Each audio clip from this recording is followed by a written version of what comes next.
Daniel Joanna, Comment connaître l'avenir pour un grec ancien. De nos jours, pour connaître l'avenir, il faut s'adresser à un voyant. Les Grecs, eux, avaient au moins 6 manières de le faire.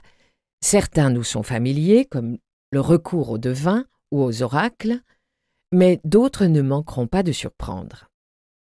L'historienne et helléniste Daniel Joanna s'appuie sur les récentes découvertes de l'archéologie et l'analyse précise des textes littéraires pour dresser un tableau neuf et nuancé de ce phénomène plus moderne qu'on ne le pense.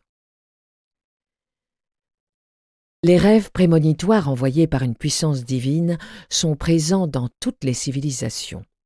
Ils sont nombreux dans la Bible, que ce soit ceux de Pharaon, interprétés par Joseph, ou ceux des rois mages invités en songe à ne pas rentrer chez eux par le même chemin. Saint Paul est constamment guidé par des rêves envoyés par Dieu, comme Mahomet qui reçut sa mission dans un songe.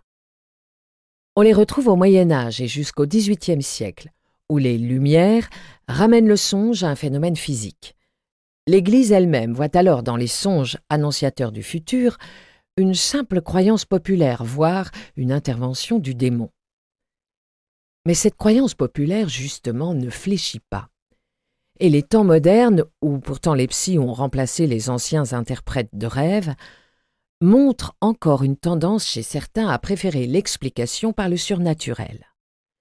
Un site sur Internet propose le top 10 des meilleurs sites d'interprétation des rêves avec les adresses de voyants qualifiés.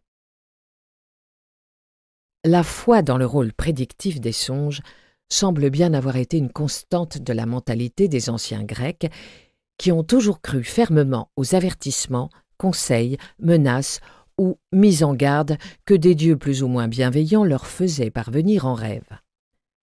C'était, par comparaison avec l'hypothèse de la rencontre concrète avec un dieu, sans doute jugée très rare, une forme de contact possible avec la divinité beaucoup plus crédible.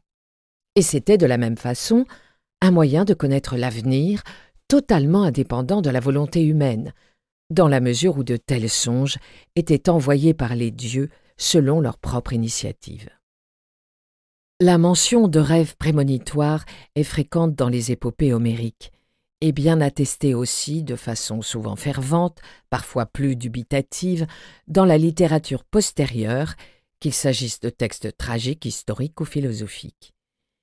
Il est difficile de dire, comme on le verra, si tous les Grecs croyaient vraiment aux révélations envoyées par les dieux. D'ailleurs, dans les rêves, ceux-ci ne se manifestaient pas souvent sous une forme claire, ce qui nourrissait le doute. Et pour en sortir, il fallait parfois en passer par un interprète des rêves, plus ou moins patenté.